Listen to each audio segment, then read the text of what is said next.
show. Yes. Recordings taking place now. Is volume at the right level? It is. Test, test, test. Okay, here we go. It starts in 3, 2, 1. Coming up on TMS, Daniel Craig ain't getting any younger. Your snake smells really nice. Dennis Rodman palmed a different kind of ball. Oh, I hope those aren't related. Who shall be mayor of Sandwich now? I wonder if Satan still plays Pokemon. I do. Making things with Bill. Jury duty and more on this episode of The Morning Stream. Can I return this? What is it? It's a shirt. I hope you have a great day.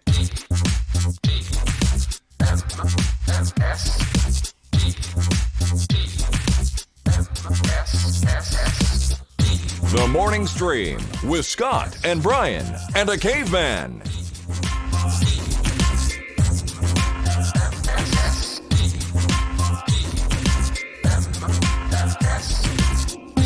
Good morning, everybody. Welcome back to The Morning Stream for May 14th, 2019. I'm Scott. That's Brian. Hi, Brian. Good morning. Hello. Guten Morgen. Hey, welcome to the show, everybody. It's nice to be here. Episode 1707. Put that in your pipe and smoke it. Mm-hmm. That's a lot of episodes, and we're now hurtling our way toward no commemorative mug for 1700. By the way, a lot of people are like, "How are you going to celebrate it?" I'm like, "Nope." Well, we did what, 1,000 and 1,500. Yep, we did 500, Are they 1,000. clamoring for a like a 1750? I mean, because I can't imagine a 1700, but I think people just want the 500s, man. We just do it every 500. $2,000, man. $2,000. When we hit $2,000, then commemorative mug. It'll be the best mug you ever drank anything out of. That's what I can promise you from now. So watch for that coming up in solid gold. A mere 300 episodes from now. I got some bad news this morning to share. A little bit of bad news. What's going on? It's not horrible news, but it's, we've been sitting around waiting for a new James Bond movie for I don't know how many years. How long has it been now since we had the last Daniel Craig thing? It's been since Spectre, right? Nothing since Spectre? Yeah, that's a long time. Boy, like 4 years? Yeah. Like he's 2015, right? He ain't getting any younger there. You got to get going. He's like 52 or something. And they used to crank these things out like on a yearly basis. Like the Bond movies. I think there was even a year where we got 2 Bond movies. Mm-hmm. It's true. Cranking them out. Well, they went right from Casino Royale right into the what was that one called? Speculum of Hoo-Ha. What was it? Quantum of Hoo-Ha. Quantum of Solace. That's it. Quantum of Hoo-Ha. And it felt like that was like 12 months apart or something. So what the holdup is, I don't know. But now we have a bigger holdup because Daniel Craig got freaking hurt. So now they got to delay it. And I'm just saying, look, the guy's not getting any younger. He's going to keep getting hurt if you don't freaking hurry up. So it says here, they hit another hurdle after shooting, was reportedly suspended after an injury to star Daniel Craig, according to the British newspaper The Sun. The actor fell while sprinting on the set in Jamaica last week and was flown to the U.S. for x-rays, resulting in a suspension of the shoot. Now, I don't know a whole lot about Jamaica, but apparently you don't want to get x-rays there, so I guess get him out of there, go to the U.S. That's fine. Yeah, it does seem weird. What do you think's wrong with Jamaican x-rays? I don't know. Maybe they're more powerful than they need to be or something. Actually, after watching this, well, I shouldn't tell you because Wednesday it's my recommendal, so never mind. Oh, I'll talk about x-rays in detail on Wednesday. Wow, okay, can't wait. It does seem odd, though, that they can't just do the x-rays in the U.S. I guess it's like, all right, well, things aren't going to change too much. Let's get him back to the U.S. We'll x-ray him and then treat him there, as opposed to x-ray him in Jamaica, then fly him to the U.S. to treat him. Let's just do it all in. Maybe we have, somehow it's possible the U.S. has better insurance here or something, which seems insane. It does not seem possible. No, it seems like a bad thing. I mean, the healthcare is fine. It's the insurance part that sucks, and I guess Daniel Craig's got the money, so it's all good. Did you fill out your UB40, man? Your UB40. So I guess that's more of it's a unemployment as opposed to a. It's a red wine request, is what that is. That's right, exactly. Yeah. It makes you feel so fine. Keeps me rocking all of D time. Yeah, all of D time. The newspaper cited an unnamed source saying Craig was shooting one of his final scenes, And it says here he was sprinting during the filming. He slipped and fell quite awkwardly. I hope this is on film somewhere. That'd be cool. He was in quite a lot of pain and was complaining about his ankle. While it is unknown how long it will be delayed, The Sun reports filming in London's iconic Pinewood Studios, which had been scheduled to begin at the end of the week, has been canceled. Oh, man. And one of his final scenes. So it's like they're going to have to wait, 6 weeks for it to heal, for it to heal. Bring him back to shoot probably like 12 seconds of footage for the end of the movie. Yeah, I don't know if these Bond movies have much in the way of reshoots. I'm assuming not. Well, maybe all movies do. I don't know how they work, but maybe Rachel Weisz could just take good care of his ankle, give him a little foot rub every night. Yeah, and wrap it up like a mummy. Yeah, she's there. She knows what's up. And he can get back on the thing so we can get what I assume to be his final Bond movie, right? Like we don't think Daniel Craig's got much more. I think this one was even on the bubble for a while as to whether or not he was going to be honoring his contract and doing this one. Yeah, and then we move on to I don't know, Zac Efron some crap. Oh God, hell no! Couldn't we get shoot? Why can't I remember the wrestler's name? Played Drax. Oh, Dave Bautista. Batista, yeah, Dave Bautista. Couldn't we get him from the back?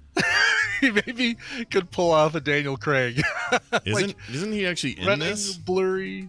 I think he's in this movie. Oh, is he really in this one? He's Bond. I think so. Oh, he was a bad guy in Spectre. That's right. Oh, that's what it was. It was Spectre, right? Yeah. He's. Yeah, Idris Elba would be great. I'd take Dave Bautista in a heartbeat as James Bond. That's a great idea. Yeah. He doesn't have to say he's much. Almost a little bit too much in the blunt object realm. Yeah.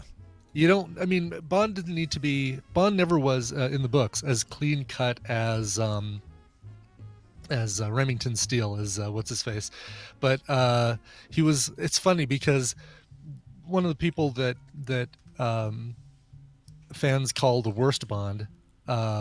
Oh my God! And names are just blanking out of my head today. Timothy Dalton. Not Timothy Roger Dalton. Moore. Timothy Dalton. Timothy Dalton actually looked the most like the Ian Fleming descriptions of James Bond in the books. Oh, but he just I don't think he had the charisma. He just wasn't. He seemed too crazy to me. He seemed crazy to me. He looks cooler now, but I think at the time, at the height of Timothy Dalton's sort of Bond time, he looked kind of insane. I think that was off-putting for people. And that may have been closer to the books, but I think people in theaters were just like, oh, this guy's kind of unhinged. In about 5 books, James Bond is insane. Yeah, which I'm totally into. But anyway, Daniel Craig, on the mend. We wish you a speedy recovery there, Mr. Craig. That's right. You blunt object. You guy with a first-last name, weirdo. All right. Maybe we could bring Craig David in to... It'll be all right. How about Jenny Craig? She could do something. You got any more Craigs? Let's see. Craig... Craig Kilborn. You got your... Yeah. Nothing wrong with Craig Kilborn. Craig... I can't think Craig from a few Nerdtaculars ago. Oh, Craig. Oh, my gosh, Craig. I loved Craig. That guy was great. I think for a while he was actually even still using that as his Twitter handle. Oh, really? Yeah. It finally wore off after 5 years Oh, or yeah. something. Craig T. Nelson, Craig Ferguson. Man, we are forgetting a bunch of Craigs. Yeah. CJ Craig from The West Wing. That's cool. Sure. Craig Lee Ferg. Not a name, Jedi 271. Ooh, Tom Hiddleston is an interesting... I mean, we have this discussion every once in a while on the show. It's like, who would we like to see as James Bond? Tom Hiddleston is a very interesting... Yeah, you could do it. Option. Yeah, no kidding. You could do it. Clean him up, cut his hair. Yeah. He got pretty beefy in that King Kong movie. Yeah, right. Island, Monster Island. What was it called? I'm here with. What was it called? Wasn't it Monster Island, or am I thinking of a different? They went to Monster Island. Kong Island or Skull Island. Island. That's it. That's it. Skull Island. Yeah, that had John Monster Goodman. Island is way more descriptive because that's it's like, all right, well, come on. Most islands have skulls. Pumbaa Island. This island has monsters and skulls. Nice. All right, and an email. Check this email out. All right. This is from Tyler Babb in Colorado. Have you met him at the meetups or anything? Is this name familiar? I might have. Yes, the name sounds very familiar. All right. Well, Tyler Babb wrote in. This is about the ashes and the brownies thing. Sure. It says, Scott and Brian, I thought I'd chime in on the ash brownies. A few years ago, my dad passed away, and we decided to spread his ashes in the mountains. I was in the same boat as you, thinking, these are just ashes. Shouldn't have a smell or consistency that is unpleasant. Well, I came to find out human ashes do not smell great, nor are they perfectly smooth ash. There are hard chunks of something, probably large bone, that don't get incinerated. At the end of the day, the old folks may not notice, but they may not have the best brownies they've ever had. Hey, broken tooth on this brownie. I hadn't thought of this. Now, is that just bad? Is that just bad crematorium, or is that the deal with any cremation that you're going to have chunks? Yeah, I don't know. And it's because when they do the cremation, aren't they just like, they put the body in the oven, flames go up, they open the thing back up, and for whatever reason, I can't remember what movie or TV show I'm using to visualize this, but it was almost like a conveyor belty kind of thing. They put the body on there, roll it into the ovens, the side doors go up, almost like a industrial dishwashing machine that you'd find at your high-end Italian restaurant. Then the doors come back down. And then they kind of take a scoop and scoop some of the ashes into a container and give it to the loved ones. Yeah. Which means you're probably still getting like it's made from 66% your loved one and 33% other loved ones. Yeah, I wonder how much errant ash there is in your pile. There's got to be some other people's ash in there, right? Yeah. Got to be. Oh yeah, Ozark. It was Ozark. I think that's exactly the one I'm thinking of is Ozark when they had to get rid of that body in the first season. Oh, right. Oh, I forgot about it. I still haven't seen the second season of that. I mean, I keep meaning to. Yeah. I heard it was good. Anyway, it's really good. Yeah, ashes. Weird. Sidian in the chat, I don't know if he's any kind of expert. He says just bad crematoriums. You get in trouble if you end up with some chunks and or ash from someone else. So that'll take care of the chunks, and you could always use a little sifter and filter out the big chunks and just put the fine powdery stuff into the brownies. But the other aspect though that Tyler brings up is the smell. Oh yeah, he didn't go into it though, and I wish he would have, because I'd like to know what that was like. What's the smell, and can I cover it with chocolatey goodness or not? It is going to be a ratio situation where it's going to be like how much of Gene Simmons and the other member, Peter Criss's blood is actually in that ink that they used in the Marvel comic. Like, is it just a couple tablespoons of ash and an entire brownie batter recipe, or are you going higher? I was thinking, this is a great question. I'm glad we're refining this, because I am, as we hurdle closer to this moment. Are we glad? I'm kind of glad. So here's what I'm thinking. Let's say I don't know how big the pot is. The pot's making, let's say it's a lot of old people, so it's 3 gallons of batter, okay? I'm fine if you just put a half a cup of my ashes in that batter. They'll never even notice. And like you said, we'll sift it. We'll pick out any bones or teeth, and we'll just put in the ash. And who cares if it smells? It's going to get covered up by all the brownie. It's definitely going to be a low enough percentage. 5 dozen brownies. Oh yeah, yeah. Not the dominant ingredient. My ashes will be a very small ingredient in the overall thing, but everyone will get a little bit of me, even if it's minuscule and unnoticeable. They're all going to get a little taste, right? Maybe if you guys are all done, and please be all done doing the the Brian falling from the stratosphere photo memes. I've been loving them, but maybe if you guys want to do something different for a while, maybe you could do a Betty Crocker brownie box with a picture of Scott on the front or something. Yeah. Maybe there's a new direction we could go with those. Yeah. Eat my ashes, I'll say, with a little word bubble on the box. That'd be perfect. There we go. Anyway. Now with 22% more ash. Sounds like a Pokemon movie. Get a little more of the human. Anyway, there's your deal. Thank you for that email, Tyler Babb. Cool name too, by the way. And if you guys have thoughts on this or other subjects, you can always send those into the show. We would be remiss today if we didn't let our good friend Scott Fletcher, dude, what is responsible for intros like this one.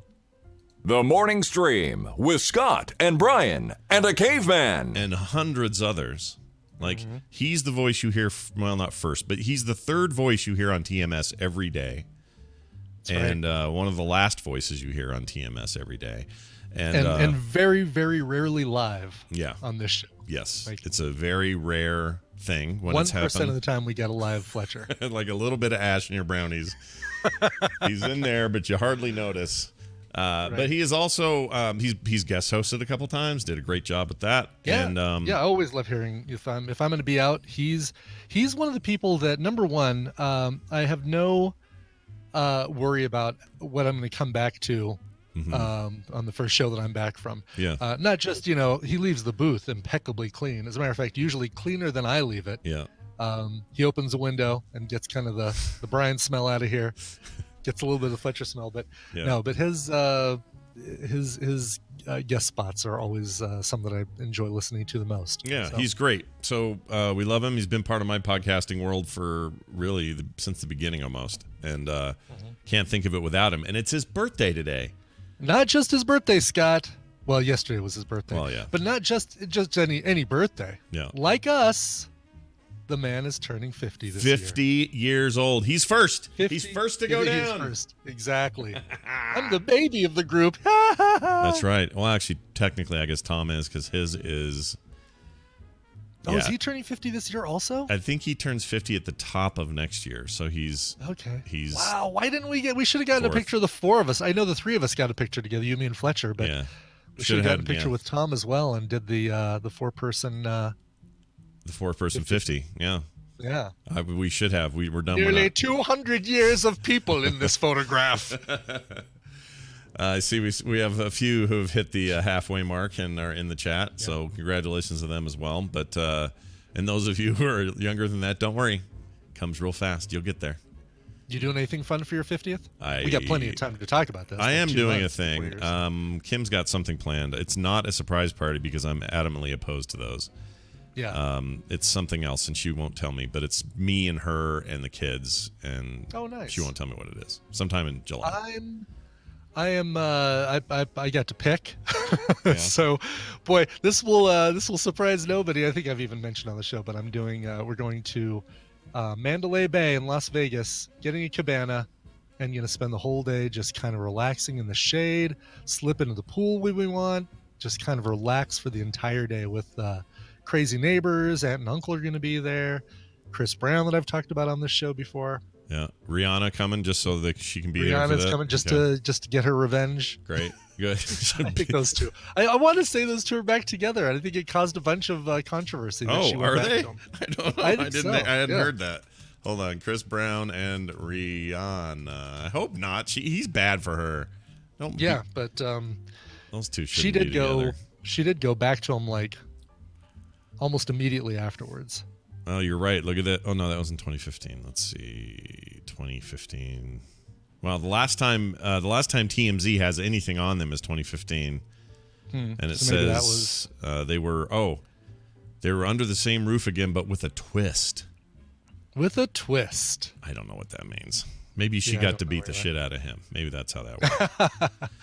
Anyway. Yeah. Um, Well, hopefully those two get their stuff worked out. Oh, those crazy kids! But the other Chris Brown, and that sounds like fun because where else The would you much, rather much be better Chris than that Brown. place? Yeah, exactly. Yeah. I mean that's going to be a weekend of like getting great meals, sitting by the pool, relaxing, having maybe a cocktail. I don't know. I could. They have those in Vegas. Might have one of those. Yeah. There was. Yeah, they should. Right? They should have one of Might those. be able to arrange something. Think you can but, swing something like that in Vegas? Probably. I'm But thinking. no, like having to run here and plan this and organize this and check in with this contract and do that. It's just like, just get out there and lounge. You got to shut yourself off to the world, accept the world you want, and go. I like it. Exactly. Something similar is happening with us, but I don't know where they're taking me. It's something like what you're describing, but Cool. it's not Vegas. It's something else, and they won't say. yeah. So the only surprise here is I don't know the destination, but I have made my wishes clear that I do not want to walk into a room You don't with want a a bunch surprise. of people. Yeah. Don't want it. No. Look. I can watch a movie. I can watch movies. I've seen a lot of surprise parties in movies. You know exactly what they're like. I know what they do. Yeah, I know how they work.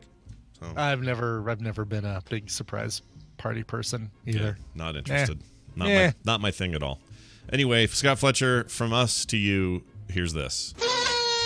Happy birthday. Happy birthday, dude. We hope you had. Like just enough to not have to pay any royalties on that one. Perfect. Thank you, Pat Morita. Actually, I heard that that got pulled or something, didn't it? Like you can now Yeah, there sing was, that or something. Last year, well, it was on the cusp of running out its copyright tenure, and I think it came up for rediscussion. I can't remember what came of that. Is it in the everyone's saying it's in the public domain now? It's royalty free now. Okay. So sorry, Mildred Hill, you get no more money from that damn song. Well, what did they do? Forget to re-up it, or did it just run out of whatever possibility? I think it ran. I think it ran out of its deal. Because that thing is like 90 years. No, that's like lifetime of the person plus 90 years or some stupid thing. Yeah, and she died in 1916. So I guess it was 2016 that it was able. So 100 years after her passing. Oh, that's crazy. All right. That's fine. I'm glad to have it back. It's dumb. It's become part of our world. We should just have it and not worry about it. Exactly. Says Pops and Recline says someone found an older copy of the lyrics. That's interesting. I would read those right here on the show. Mm-hmm. Wonder what those are like. You're a jerk interesting face. to see, right? I hate you. There, you flushed the toilet too late. Like, what is it? Well, I want to know what these other words are, but nobody has them. Oh, here we go. U.S. District Judge King ruled Tuesday the music publishing company can no longer collect royalties as it does not hold a valid copyright on the lyrics to the tune. That is one of the mostly widely sung songs in the world. All right. There you go. I'm very curious about that. Yeah, now you can sing it. I have heard through my my little birds. Yes, have your spiders, your spiders have been crawling around. My and little spiders collecting information for you. Getting all my. I have ears and eyes everywhere. That somebody is going to see the end game today in the way it was meant to be seen. Is this true? Right. Shot in IMAX. Brian's going to finally see it in IMAX today. I'm looking forward to it. Buzzing down pretty much right after the show ends, down to Highlands Ranch to go see it with the aforementioned Uncle George. Yeah. I'm excited about that because this is one of those. I think the last one I saw in IMAX was Spider-Verse, Into the Spider-Verse, which not really could be. You couldn't really say it was shot in IMAX. Yeah, but they can output. They can output it in IMAX basically because they can do whatever they can want. output in IMAX, right. exactly. Right. So I think that's what this is going to be. This is your second viewing or third viewing of? Second viewing of Endgame. Okay. Just the one in Vegas that we had together, and then this one. Haven't seen it since, but nice. Would have ran out and seen it last week, but George says, "Oh, wait for me," and so I waited for him. So we're seeing it today, and then tonight doing Puzzle Pine. I mean, it's a packed day. You got a lot going on. It's a packed day of stuff that won't make me any money.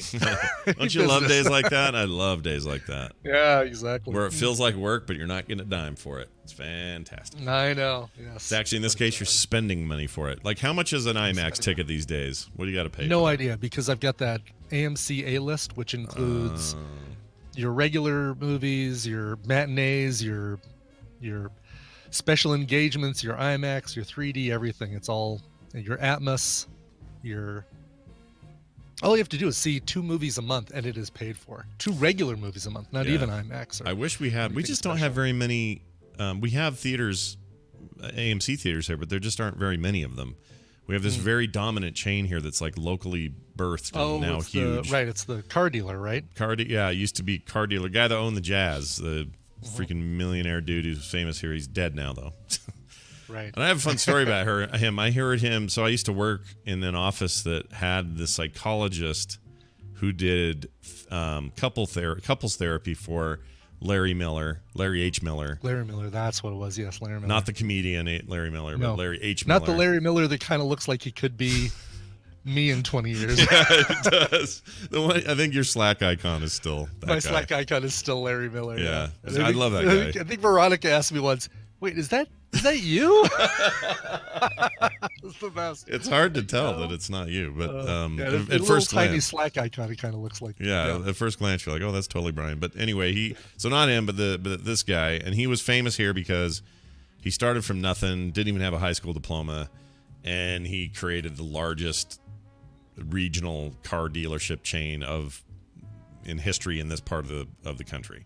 So it was a big deal that way. Made crap tons of money, and then bought the Utah Jazz when New Orleans sold it. So he bought the team, brought it here, and then was just famous for that. And then he starts, or his sons anyway, start this movie chain called the Megaplex Theaters, and they were going at the time. It was pretty innovative because they were they introduced what do you call it?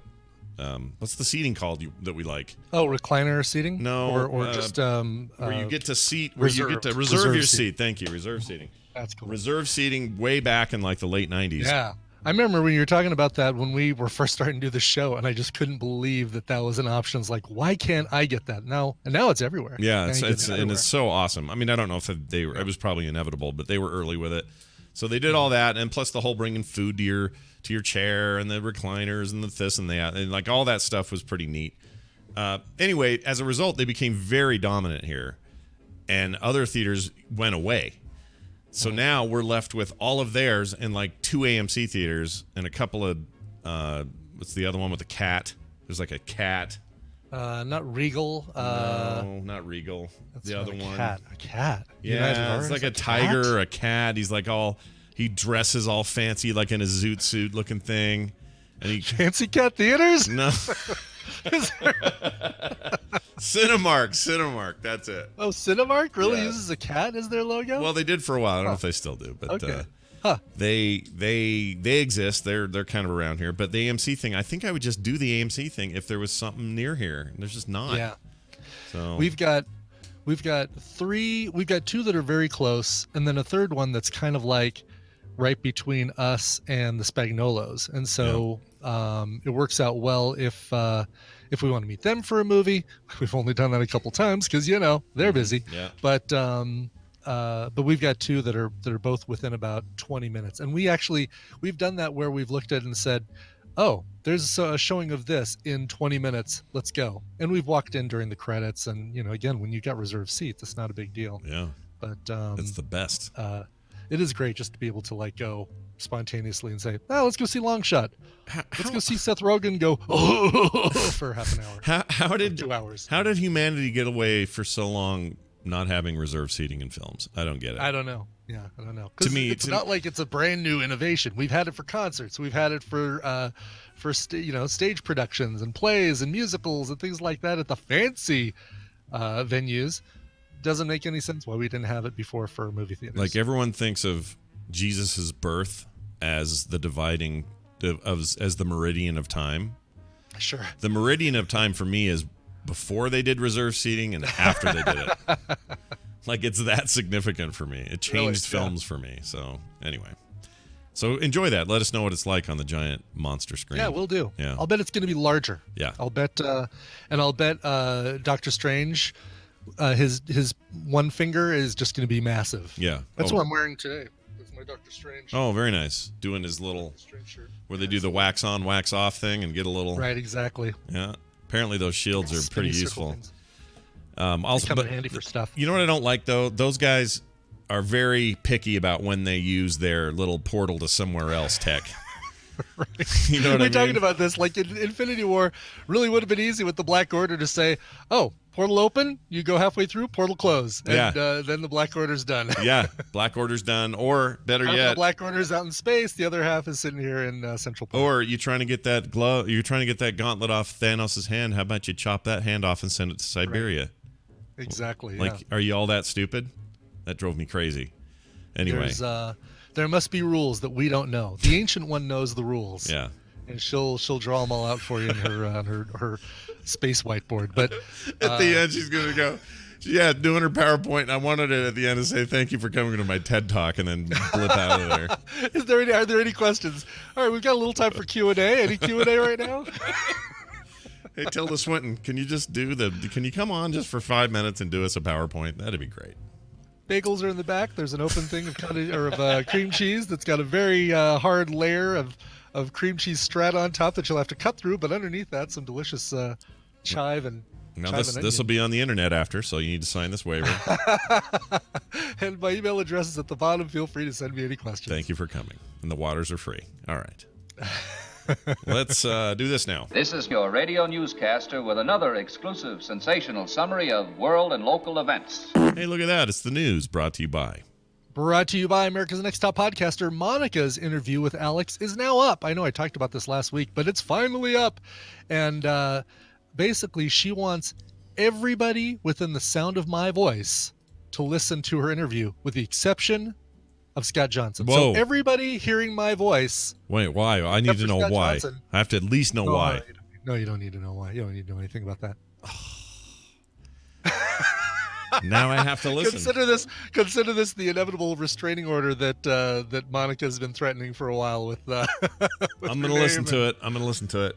Oh no! I have to. I got to know now. I'm so curious now. What could it possibly she be? She mentioned that in the Discord, the America's Next Top Podcaster Discord. Said that. Great. Great. The interview's up. Blah blah blah. I approve. One catch. Scott can never listen to it. So I'm just honoring Monica's wishes. You may never listen to it. I mean, I've never had any like embarrassing experiences with her, so I can't imagine what this is. It's got to be None like that you remember. No, yeah, that's entirely possible. I say a lot of really dumb stuff. So, all right, you know what? I'll honor her wishes. I like her a lot. So, Monica, whatever it was, we'll let it live there. It's fine. There you go.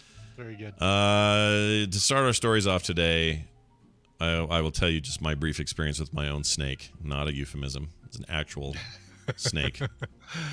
Your snake? Yes, my quote-unquote snake. Is it a solid snake? It depends on when you ask. No, he is. This episode's sponsored by Blue Chew. He is a ball python now. What is he? 5-6 years old, and he's pretty long. He's like the span of my arm finger. My fingers tip to tip is how long the snake is now.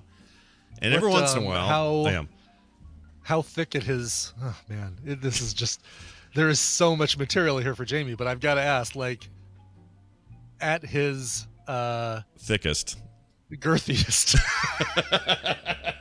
At his girthiest, yeah. Yeah. I know what you're saying. How fat is your snake?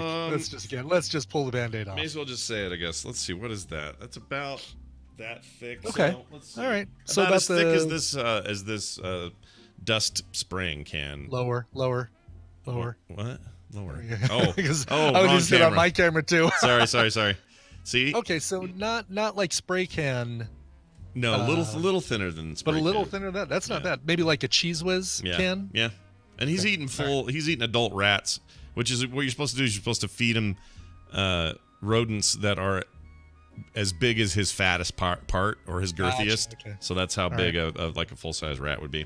Anyway, here's the thing though. After about 2 months of him just sort of being in his cage and spending a lot of time by himself, he gets kind of reeky in there. You know, it's kind of a stink bomb. So we take. Oh, speaking of reeky, Scott Fletcher shares a birthday with a guy that played Ramsay on Game of Thrones. I just wanted to throw that out. Oh, really? Yeah. Oh, yeah, I like that guy. I noticed it yesterday.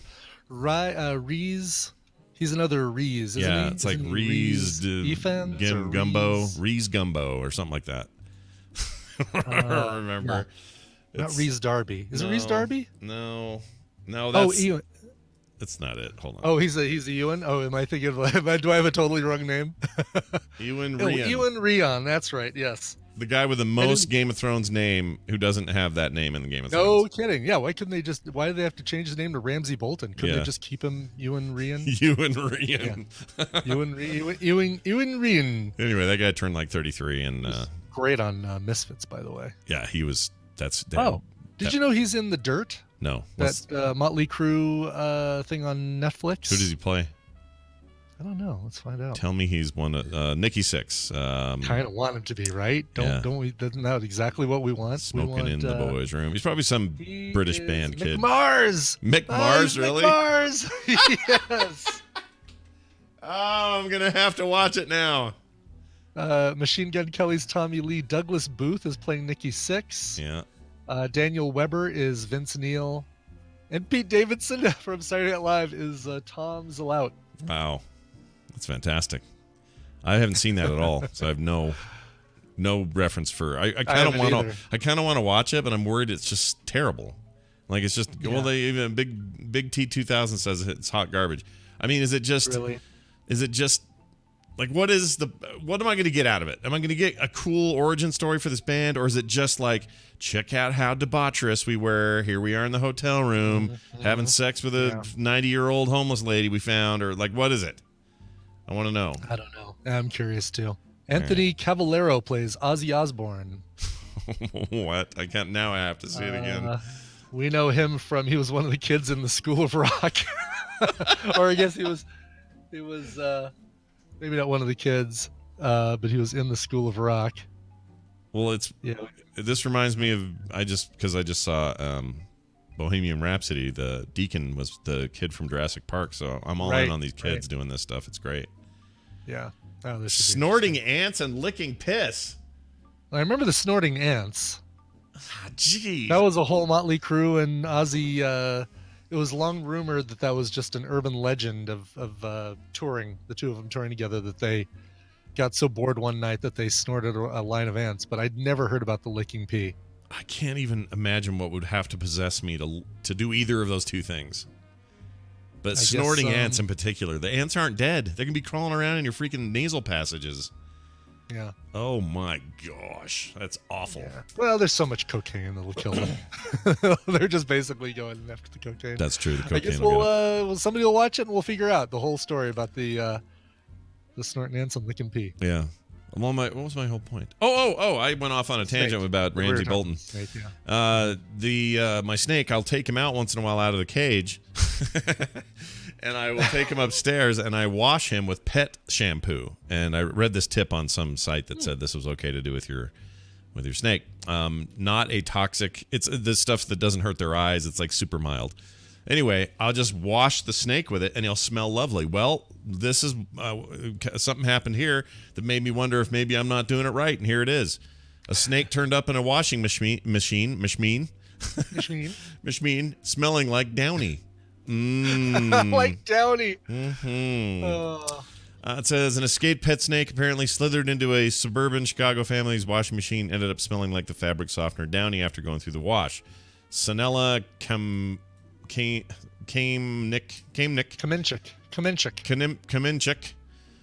told the local station there she was totally creeped out when the snake turned up Wednesday in the washing machine in Evanston. Oh, I've been there. We went there to scout out, I guess, Northwestern University for my friend who ended up going there. Yeah, it's a cool place. Anyway, police officer Pedro Carrasco and animal control warden Jason Pound. I love that there's a guy, the warden for animal control is a guy named Jason Pound. I cannot believe his last name is Pound. Isn't that the best? That's amazing. It's like your baker is a guy named Daryl Ovens. I would trust a baker named Daryl Ovens. Totally, yeah. Yeah, I totally would. Jason Pound. What's his middle name? Kennel. Jason Pound. That's great. Anyway, he works at the Chicago Exotics Animal Hospital. Dog with a double G. Yeah, there Jason you go. Dog Jason Pound. Dog Pound. It's a dog. How's that theme go? That guy. Anyway, it doesn't matter. I hear they're having trouble. Their marriage is falling apart or something. Like the dog. I don't know who you're talking about. Oh, yeah. Snoop Dogg and. No. The dog. What was that guy's name? He's Dog the Bounty Hunter. Yes, Dog the Bounty Hunter. And him and his wife got into some huge thing because he's cheating on her or something. So. Wow, if those two can't even make it work, then what hope is there for the rest of us? I don't think it used to bug me with that guy. He was always talking about Jesus, but then there's no way if Jesus walked into the room and saw Dog the Bounty Hunter, it's not like he'd wink at him and go, "Hey, I like what you're up." Like he doesn't care. He doesn't care. No. Anyway. Let's see. Dennis Rodman back in the news. It's not a North Korea story though. That's good. He's not visiting North Korea and teaching Kim Jong-un to play basketball or something. Not at the moment, but it says here he is being accused of stealing a 400-pound. I never say this stone right. Amethyst. Amethyst. Yeah. Amethyst. Is that right? I always feel like I'm saying it wrong when I say amethyst. No, that's 100% correct. Amethyst. All right. I am a theist. A methist. I'm a methist.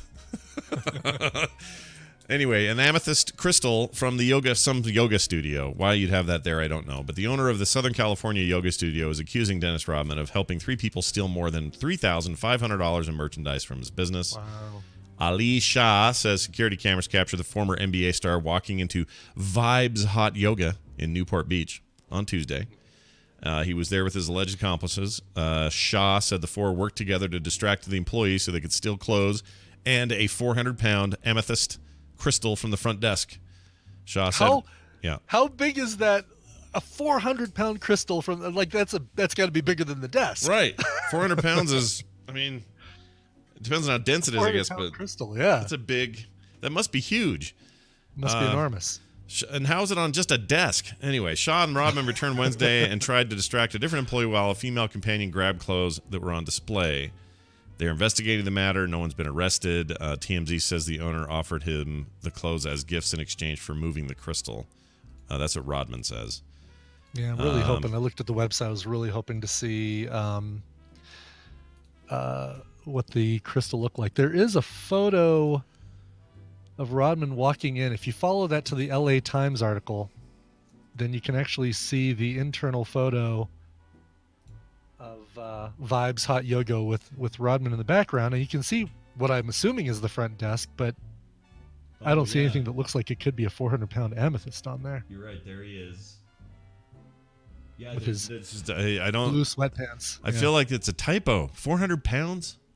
Yeah. Maybe they meant 400 ounces? 400. No, I mean, even in the LA Times article, it says 400 pounds. 400 pound. That flummoxes me. The weight thing hadn't come into it until I read it this morning, but now that you brought it up, I can't stop thinking about that's fake or something. Right. Yeah. All right. Well, good luck, Dennis Rodman. You're a freak show from day one. Well done. The mayor of Sandwich has quit after being charged with soliciting a prostitute. Now, this is not Sandwich, the one in England. This is Sandwich. Not the sandwich that has an Earl. No. No, this just has a mayor. In northern Illinois, there's a town called Sandwich, Illinois. And it is, let's see, the mayor of Sandwich, Illinois has resigned. He was being named as one of 9 people charged in a police investigation into soliciting a prostitute. You may know them, Brian, as the ladies. What we'll do Toots. the sexies for the... Although, the toots for money. Was she in a zoot suit? Yeah, she's in a zoot suit giving you a toot. That's exactly right. That's right. Exactly. Rick A. Olson resigned as Sandwich mayor. Mayor McCheese will take over. No. I was just thinking, yeah, exactly. McDonald's always sounds good when I talk about it. That's bad, isn't it? Isn't that bad? It's very bad. Yeah. Anyway. Unless you go for do the artisan chicken grill and get a side salad instead of fries, then you're set. Maybe I'll do that. I put some links today in Operation Skinny Scott or Project Skinny Scott in the Discord about the there's some Weight Watchers recommendations of foods that are really filling in case you I need that's me. I need stuff to just totally fill me up. And oatmeal is really good. So get a decent oatmeal breakfast. It's going to be higher in Weight Watchers points, but it'll fill you up longer. Beans, non-starchy vegetables, your broccolis, your cauliflower, asparagus. Eggs, of course, really good. That's what I had for breakfast today. Avocado, nuts, and Greek yogurt. Oh, very nice. Look at you with the... That's right. I haven't eaten anything today, so that's probably not good either. But that's not good. Yeah, you got to still eat something. That's why McDonald's sounds good, because I didn't eat a damn thing. Yeah. So everything sounds good, except for, I don't know, what we were talking about earlier that was kind of gross. I forgot. What were we talking about? There was something, wasn't there? Wasn't there something gross? Wasn't snake? Wasn't Dennis Rodman? No. Brownies, ash brownies? No. No. We were talking about something gross. What was it? But not bone chunks. No. Snorting ants. Licking pee. Yeah, snorting ants and licking pee. Those don't make me hungry. Yeah, no. That even if I was starving, I don't think that would do it for me. Yeah, and from now on, when someone says to me, "Hey Scott, what are you doing?" When I used to say, kicking ass and taking names, instead I'm going to say snorting ants and licking pee. I'm going to say. Perfect. Yeah. I bet they never ask you again. I bet this is a good way to make sure that they never ask you what you're doing again. Oh, look at this. Okay, I got to find. Somebody's got to have an open source version of this Weight Watchers points thing, right? It can't just be them. There's got to be some Weight Watchers points open source where they No call idea. it. You know, you gotta look I it mean, you can go and pick up the book. You know, I mean, I could even buy one of the books for you that lists all the point values for things. I don't even know if you could. I wonder if you'd have to have an account to use the app. You probably would. I probably would, yeah. But I mean, there's plenty of websites where they list all of it. Just want to know if there's like is anybody working on like an open source alternative? Sure. Anyway, I still want a hamburger. Anyway, You know, you can look up all the points you want, and it's not going to keep you from one to. yeah, this is all this talk means nothing until I get a burger in my belly. Rick A. Olson resigned as sandwich mayor on Monday, 3 days after being charged with solicitation of a sexual act. Sandwich City Clerk Denise Lee says Olson's letter will be read on Monday at a council meeting because the city does not have a vice mayor. The council will appoint a mayor pro tem to run the meeting. The 66-year-old Olson. They'll say that about the twins one day. You know, it's going to be a while, but they'll say one day the phrase 66-year-old Olsons. Olson twins. Yep, that'll happen. Just not yet. Has been mayor of Sandwich since 2013. He served as the city's police chief for the prior 16 years. Well, that's comforting. Authorities say the investigation led to Olson's arrest began on December of 2016 and has led all the way up till now with the arrest of 3 women for prostitution. The investigation led to a second phase that targeted men seeking services. Howdy. I'm going to get 2 hookers and make a sandwich mayor sandwich.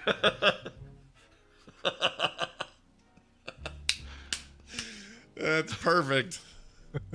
I like that he has that voice too. That's pretty good. Yeah, that's he's 66. Apparently, the years haven't been kind to Mayor Olson. Yeah, Mayor Sandwich. Or no, I keep thinking his name is Sandwich. It's not. Great. Yeah. Mayor of Sandwich. Sandwich hookers. All right. Final thing. This isn't so much a story as it is a look back. With all this Pokemon stuff being talked about, you got Pokemon Go at a brisk pace. People love that. That's New right. Pokemon it's up, games actually, coming. like 33% over last year. They figured out, you know, with these new quests and things that like keep people playing. Like, there's dailies basically, or sort of. You can't really call them dailies, but there are new quests that you can do in the game, and it's brought so many people back that the game is up 33% compared to last year, the first 4 months of 2018. That's great. That's super cool. Yeah. And I got my press credentials for Chicago. For oh, GoFest. no way. You got Came in press the mail credentials? today. Yeah, I got press creds. Did they give you a Grata ticket and everything? Gave you the whole schmear? Yeah, I assume I get a free ticket, but it's a bummer because I already paid for a ticket. But now I at least get access to the press tent and stuff like that. There's a press tent. I imagine there will be, yeah. I hope We gotta there's have just some people tons there of for that. Pokemon to catch in the tent, you know, for you guys. That'd be great. Doing an interview with one of the guys, developers at Niantic. Oh, hold on, let me catch this Buneary. Yeah. Hold on 1 second. Yeah. Yeah, you're going to have those freaking birds everywhere. What's the bird everyone gets? Oh no, it's going to be the big thing is going to be unknowns all over the place. Oh, 'Cause wow. it's events like this where you can get the really, really rare ones like the unknowns. That's awesome. Press credentials to Yeah. Pokemon Go Fest. I know. Should be fun. Fantastic. It's going to be a blast actually talking, coming back on the show that Monday after GoFest. Will they, what was I going to say? So last year was bad because they had internet issues and a bunch of other stuff. The first year was bad. Oh, Yeah, first basically year. they Okay. had 2016 or 2017 I should say. The event was same place in Chicago at Grant Park, and Wi-Fi. They didn't have enough cell tower additions or Wi-Fi or something, and people basically couldn't play. And so not Hanky. Yeah, it is something. The guy's last name is Hanky. Howdy ho, neighbors. He showed up on stage and basically just got yelled at by the entire audience about we can't play. Wow. Yeah, and the whole reason they would come is the communal experience of playing. Yeah, Or exactly. a big part of it anyway, right? Like, Exactly. Last year they figured it out though. Last year was a really good event, and I'm hoping that they continue that trend with this year. I hope so too, but I'd look forward to whatever you say when you get back from it. Yeah. Oh yeah, it's gonna be fun. Well, this is just a reminder that not too long ago, Pokemon caused satanic panic, as do all things kids do that parents suddenly freak about. You know, Satanic Panic was my favorite Nintendo 64 game. it was Boy, so that good. That was a blast. it was so good. The 2-player mode. Oh man. It shouldn't come as a surprise. No, some people believe that Pokemon was devised as a sneaky scheme to encourage children to practice Satanism and sorcery, like D&D before it and other things. Of course. Games that feature creatures being summoned to do one's bidding have encountered such accusations in the past. To do one's bidding. Come on. To do one's bidding. Pikachu! That's so dumb. Anyway, in the 80s, it was D&D, condemned by Christian opposition and promoting witchcraft and demonology, especially following some tragic suicides involving teenage players. I remember all that. There was such a freak out over that. Oh, yeah. Heavy metal, D&D, like basically anything that becomes popular, excessively popular with teenagers is somehow satanic and is going to hurt their brains. They're all over everybody now for Fortnite. It's the same story. Comics, movies, TV, it doesn't matter. It's the same pattern. Old people are dumb. That's what it comes down to. Y'all are dumb. You need to knock it off. Are we gonna be dumb when we get old, Scott? Like, No. There's gonna be a point where we just don't keep up with all this stuff, and something comes out, and we're like, I don't understand it. It must be horrible. I refuse. I'm going to say it right now. I'm going to plant my flag and say, at the very least, I will do my darndest to never become that, because I don't want to be that. Like, it just sucks, and I feel like you should be able to notice it. You should be able to see it creeping in and then go, wait a minute, this isn't any different than when I was a kid. The thing that I railed against when I was a teenager, I'm not going to do it. Yeah, I'm going to let these kids have their thing. Anyway, Dr. Gary North, a Christian economist, why he has any opinion here, I don't know, says described it, the game at the time as a recruiting tool for Satan. In 2001, an article by Christian outlet Worthy News, the author claimed that Pokemon opens up players to the demonic realm. I'd like some proof of that, please. Viridian City is the demonic realm. Yeah. While they're seeing creatures that aren't there. There must be demons. They run through the grass and randomly run into one. They don't even know he's there. Let's see. While the piece doesn't flat out accuse Pokemon of being the enemy to everything that is holy and pure, the author highlights how it is dangerous as a game that can be manipulated by Lucifer and his agents to lead players down a dark path. Furthermore, the article is critical of the game's evolutionary pagan, Shinto, and Tibetan influences, since none of these beliefs align with Christian dogma. Anyway, I got way down a rabbit hole about Pokemon, and I had forgotten about the satanic panic that was around that. I would recommend, in the shadow of this Pokemon resurgence and Detective Pikachu and all this business, go read it and see how ridiculous everyone is, because people are dumb. And they want you to be dumber, so don't be dumb. Don't be dumb. Don't be dumb. Don't fall for it. Don't fall for it, sheeple. Yeah, don't do it, sheeple. All right, we're going to take a break. When we come back, we'll make some things with Bill, or at least hear about what he's making. And then we're going to talk to Jury. And today we're going to do something a little funky with him. I'll explain it when we get there. Oh. But it's not political. We're going to talk about Game of Thrones, but we're going to do it in a way that we warn people in the chat that probably some spoilers are going to be mentioned, so they can leave if they want. And for people at home, I'm actually going to edit the whole segment in after. I think it'll be weird, though.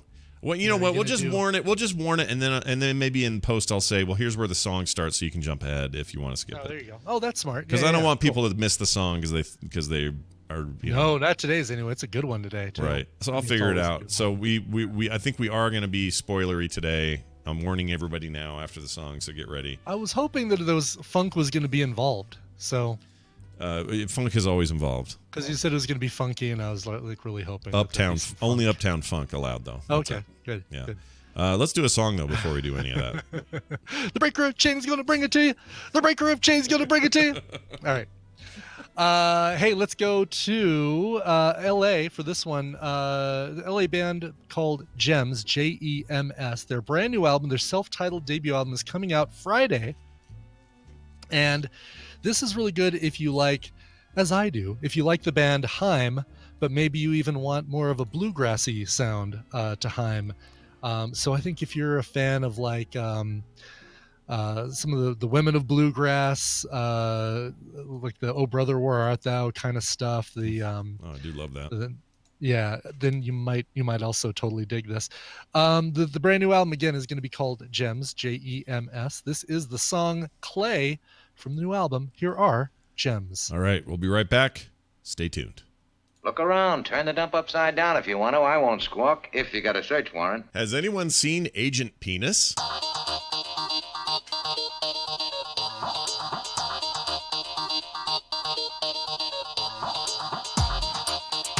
The morning stream. Better than a pound of jam in your pants.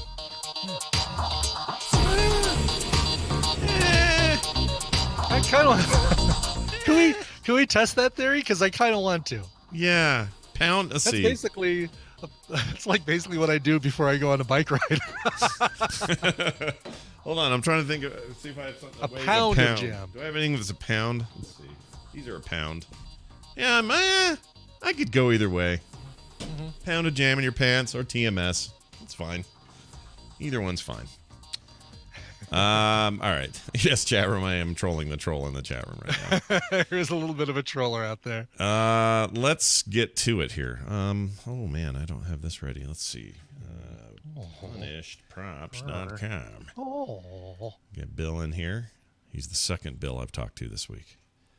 I did an interview with Bill of Top Podcaster fame, and that was a lot of fun. That Bill. Yeah, Sure. that Bill. We like that Bill a lot.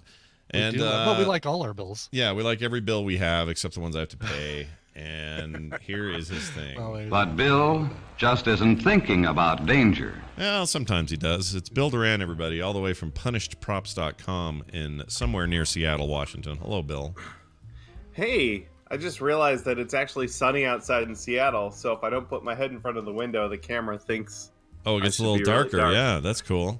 Hey, you should, that's a thing to take advantage of there. You should go out and, like, I don't know, bask in it or something.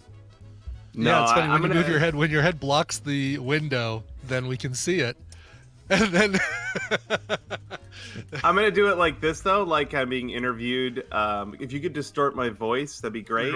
Then he walked into the hotel room and he Right. told me to take off my blouse. it's hiding my identity. There we go. Oh, I hate the word blouse so much. Do you guys hate that word? I hate that word. Yeah, I can take it or leave it. You can take it or leave it, like a pound of jam in your pants. Hey, Bill, what are you making over there in the world of making things in Punish Props World Land? Well, we had a really fun opportunity. We worked with the brand Plaid Crafts. If you've been to Joann's or Michael's, you've seen all their cool stuff. They sent us a bunch of things to play with, including some color shift paints. These are paints that are like one color, and then you like move the thing, and it looks like a different color. No. So we tried to cook up a fun project to take advantage of that. So we made Astrid's helmet, dragon helmet from How to Train Your Dragon. Oh, look at I saw that. this in email today or something. Yeah. Yeah, it's pretty cool. Yeah, that is cool. Oh, wow. Okay, so tell me how that. Well, I guess I'll see the video here and I can see better, but. Wow. Well, so it's covered in dragon scales, Well, and we figured that the color shift paint would look really cool to kind of make them look all shimmery. Of course, the whole thing is built out of EVA foam Yeah. because like you that's do. my jam. Yeah. And actually, an interesting side note is that I built this helmet, the base form of it, 3 times. To get it right. That's pretty common for this type of build, at least for me. I will build something and then tweak it and then rebuild it and then tweak it until I get the pattern just right. Part of that too is also the pattern for this helmet I give out for free on my website, so I want to make sure it's good enough for people to use at home. So I built the helmet 3 times, and the third one was good. Yeah. So this is a wacky thing with that helmet. In the movie, there's a visor that goes over her eyes, and there's a visor that goes over her mouth, and one slides into the other, and then both of them slide over her head so that she can talk to Okay. people. Yeah. But upon closer inspection of the footage, those animators done cheated. They don't have to worry about things intersecting with one another. They don't have to worry about where things pivot. Sure. So her visor just magically pops on the top of her head. I'm sure those things are colliding with one another, but we don't see it. Yeah. So I tried to build that as a mechanism, and I think if I had a little more time, I probably could have figured it out. But it's tricky, like where the pieces pivot. where they might run into one another. Those are all things that need to be considered in the real world where we have to wear things on our head. Right. So It's I kind don't of know. like it's kind of like Tony Stark's Iron Man armor when it collapses into a briefcase. Like, Right. Yeah. where does all that mass go? Yeah, all that. or all that. You know what? In the new movie where they're all wearing those cool white quantum suits. Oh yeah. Yeah. The way that those just sort of easily Materialize. or disappear. Like it's so, I don't want to say it's easy in CGI, but when you're trying to make a proper replica, you have to consider all that stuff, I guess. Oh Totally. Yeah. What I want to know is how Tony Stark can just pop into an Iron Man suit while he's if he's wearing a leotard, regular business right? suit. Yeah. Right. That I get that, but if he's wearing a business suit, there should be pieces of fabric sticking out of every seam, right? And folds that are in places where you don't want folds, Right. and chafing, and Pinching. Yeah. Right. Yeah. So anyway, I did not make the visor on mine movable, but I'm sure it's possible. It's a more of a complex build too. So if anyone's gonna go ahead and try this one at home, maybe don't make this your first project. But it was a little bit complex. There's a lot of dragon scales on there. I didn't count them, but I would guess at least a couple hundred. Yeah. On that helmet. Jeez. Yeah. How long did this take? Hold on, give me a timeline on this. Like, counting all 3 attempts plus however long to get done. Like, what are we talking here? I started the pattern on Friday, and then I built it Monday through Thursday, I think. That's still really Sounds about fast. right. You're a Yeah, genius. and that's all. those weren't full days either. I have lots of other things to do. So Right. about, let's say if it was like all together, probably about 3-day build on that one for me, Wow. all day. Yeah, all day, 3 days, not 24-hour days. No. No. Three It's really cool. 12-hour days. A normal work day. Yeah, a guy's got to pee. I get it. Oh yeah, look at this. Okay, now I'm watching the assembly bit. You're a foam smith. I sure am. Yeah, It look is at you, amazing. smithing that foam. It was a fun build. The paint was really cool. So what we ended up doing she's got all these scales and they're all slightly different color. So I put down a base coat of blue on all of them, and then some of them I gave a little bit more of a purple tint. And then the color shift paint went over those normal colors because it's kind of translucent. So you get that shimmeriness, but the color beneath it is still Comes visible. through. Yeah, And so you it's get this. basically almost like lenticular, where the direction you're facing and the way the light hits it, you get those different colors. That is beautiful stuff. It's pretty cool. So the one I used was a blue, kind of blue purple shift. So the color shift paints have 2 or 3 colors that it shifts between. So this one was blue and purple, which fit perfectly for the helmet.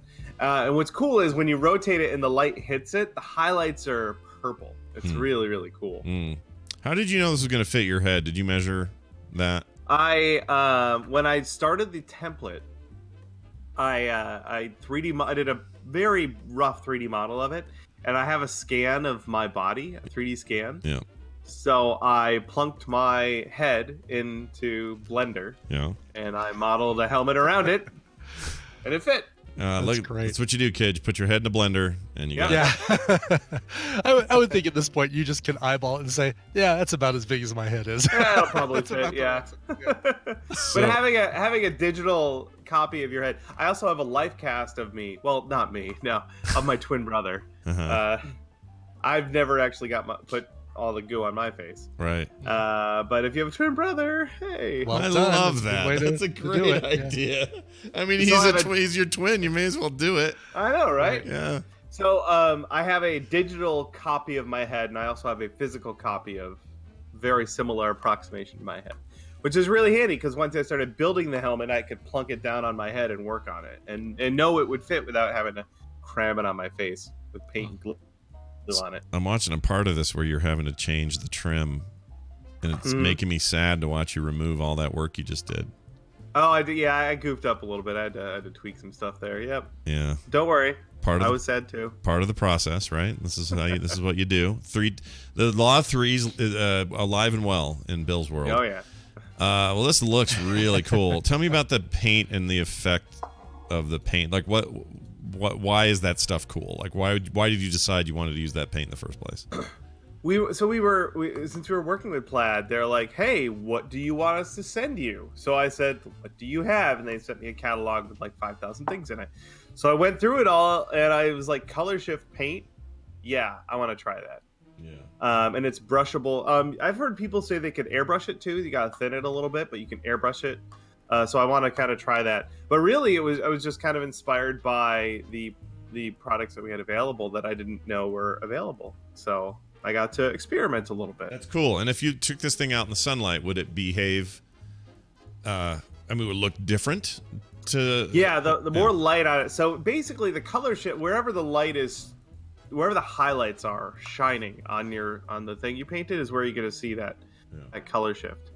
It might be different if you have many more layers on there, but yeah, when you put it out in the sunlight, it really kind of shines. Yeah, and I just realized something kind of disturbing. Yeah, this helmet is made of dragon parts. And the whole point of that thing is how so they cover that. How to repurpose your dragon. How to upcycle your dragon. Oh god. The bones can be used as drumsticks. Yeah. I mean, that. They cover it in the third movie or the first movie? Yeah. When did they do it? No, in the third movie, I had the same concern. Yeah. And in the third movie, like the first scene, they show up with their dragon armor, and they mention that the dragons shed a lot, and they collect the scales, and they use those to make their armor. They shed, do they? They shed a lot. That's, okay. That's fine. I mean, all that's I'm good. saying is, I like that. That's fine. there are thousands of dragons in Burke. Oh, yeah, There are going to be two problems. One, dragon corpses. Two, dragon poop. Yeah. They do not cover those. No. In the movie. No. There's a lot of dragon poop. By the way, I just think this it's a great source material because I love those movies. I think they're amazing, and I'm glad that you did something in that vein. That's super cool. Do you actually put it on here in the video? I'm trying to see if you can get this on your head. Right at the end, I think I do. Okay. I don't remember. Yeah, that's awesome. Well done. And this could be, I mean, that's cosplay material there, right? Somebody make one of these. I've already seen a lot of really amazing Astrid cosplayers too. Nice. Some other helmets as well. I didn't realize Astrid was such a popular character.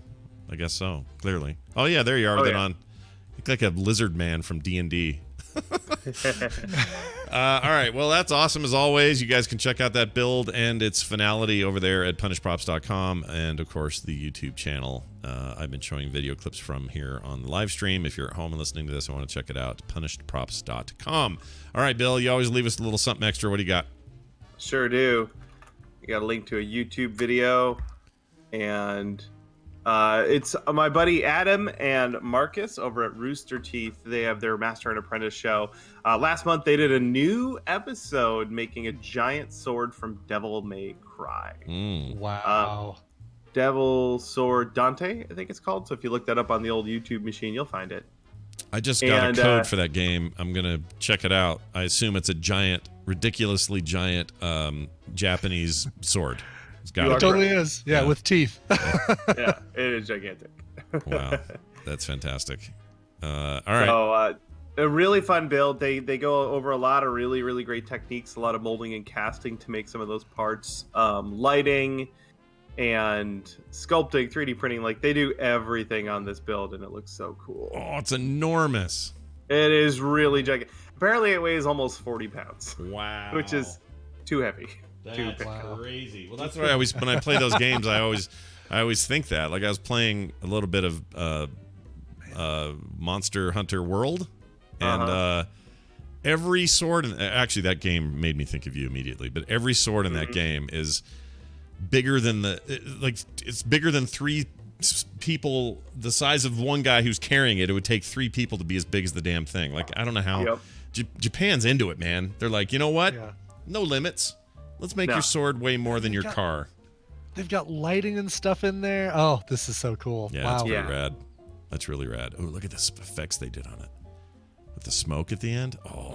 Yeah, I'm borrowing my... I didn't get it to work very well. But I'm borrowing a fog machine from my buddy so that when I get the beauty shots of my props, I can do something similar. I gotta build like a hose or something to make the fog come out behind a sword like that.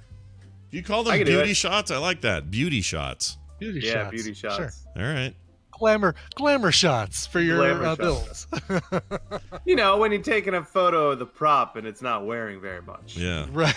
Exactly. I guess But it's Boudoir not- prop But poses. it's tasteful though. It's Sure. very Sure. tasteful.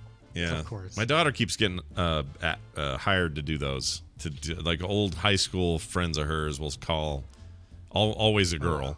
And she's like, "Yeah, That I seems want awkward. to. I want to do these for my second year anniversary." And so they'll do these like photo shoots of some girl she knew in high school who was like sort of half naked, and those pay really well, by the way. Yeah, Yeah, great. She does all right with those. I don't think it's her favorite thing, but it's good money. Yeah. Bill Duran, punishprops.com, of course. Chinbeard on Twitter. We look forward to seeing you next time. Have a fantastic week. See you later. Bye. See ya. I can't hang up on him. Yes, I can. All righty. All right. Now it is time to issue a warning. A warning. A warning. As I add him to the call, I think this is as good time as any for us to mention that I want to talk about Game of Thrones with Justin. It's a good opportunity to do it. We used to have a show where we could kind of sneak this in, but because we don't have that anymore, we're going to do it here. And the warning is we're going to talk about possible spoilers. I don't even know how spoiler we get because a lot of this I want to talk about is just some story, shortened season questions, fan freak out, stuff like that. So just be warned at the head of this that we are probably going to talk about some spoilers with Game of Thrones. All right, here's this thing. These are their stories. Oh, I'm terrible with names. All right. Justin Robert Young joins us now. Hi, good morning. Hello. Hi. Hello. How are you? I'm great. How are you guys? You sound amazing. What changed? What happened? No kidding. You're breaking your record here with the.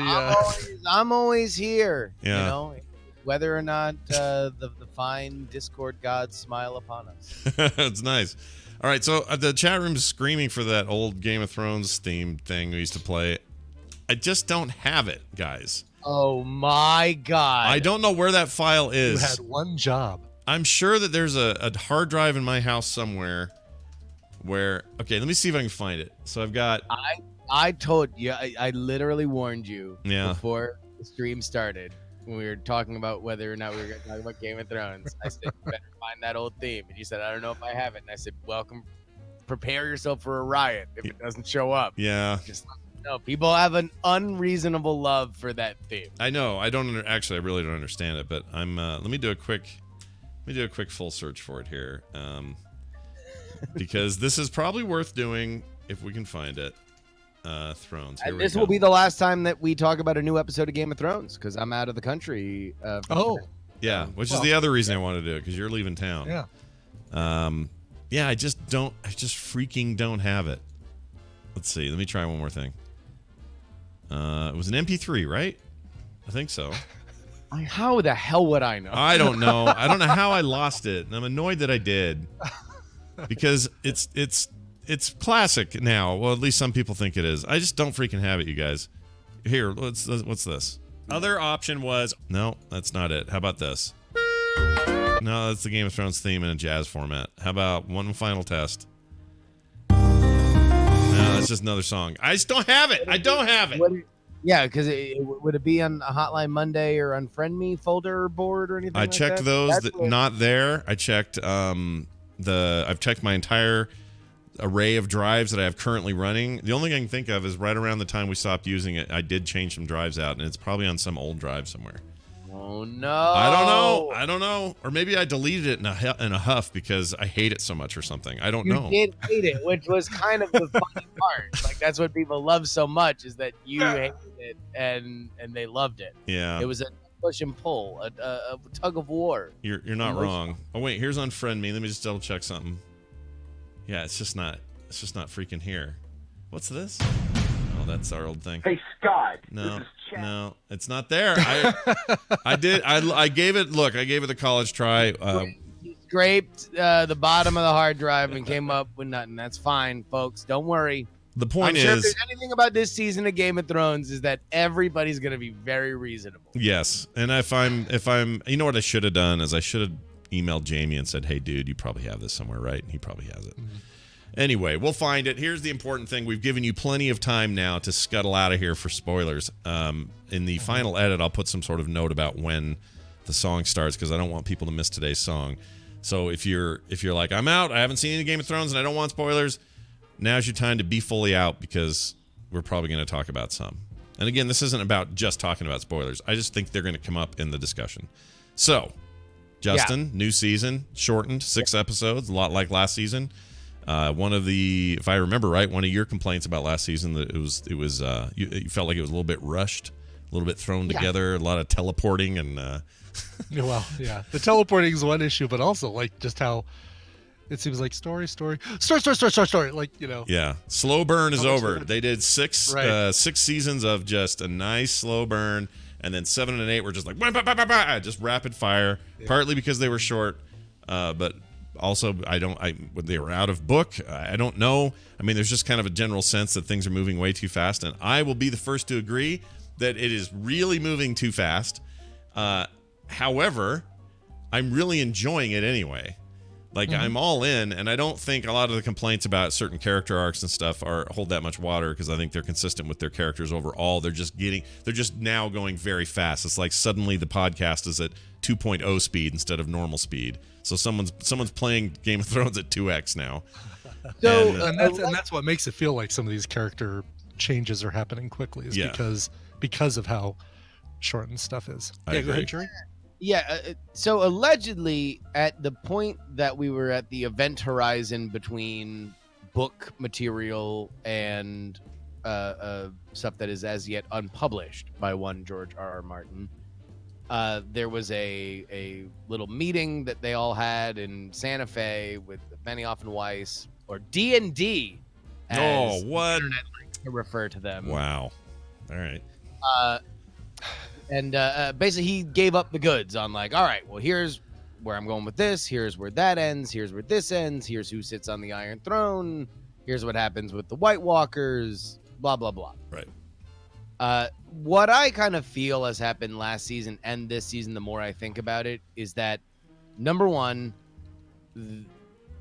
making 12 episodes of Game of Thrones is not like making 12 episodes of The Good Place or Breaking Bad or something else, right? Sure. Like, it's multiple locations. It's an insane amount of money. It's money that I think HBO would probably pony up, but it's just that much more that needs to be organized. And all this cast is getting more famous. All this cast is getting older by the day, especially for the younger roles and everything. And so I think from a production point of view, they're like, look, we can't do 2 more 12 episode seasons. It's just going to be too much. It's going to take too long. It's going to make the seasons even longer to come out. It's going to be harder and harder to schedule. And that's something that we don't feel we can do. So we're going to shorten them into 6 episode seasons. So that's a production decision that's made. Right. Then they get the word on high from George R.R. Martin that here's what happens. And I'm going to spoil things. Like, one of Daenerys' dragon become an ice dragon, and that's who takes down the wall. The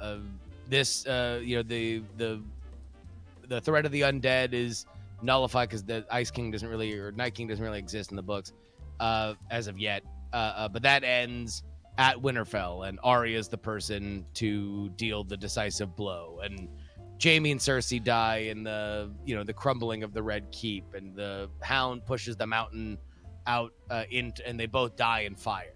Like, they know that these things happen.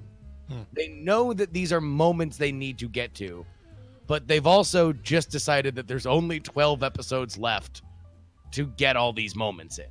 And so that's where I think we're getting a lot of the story shortcuts, a lot of the kind of dumbing down of very smart characters, because they are, no matter what, the book and the show are always going to be different. And I don't think anybody who's read the book would be all that surprised by the idea of Daenerys burning King's Landing. Yeah. But when you spent all this time with Emilia Clarke, she's not Daenerys. She's Emilia Clarke. She's somebody that is a tremendously likable actress that's been in other movies where she's always cast as the heroine. We've seen her in sympathetic situations. She's in a brutal world, surrounded by killers who have been trying to kill her entire life. And so we can justify her brutality, but by the time that she brings that brutality out in a moment of both weakness and victory, like we see in this most recent episode, we're like, what? This is crazy. She would never do this. And meanwhile, the entire show, all she said is, oh, someone's screwing with me? Let's murder all of them. And so, Right.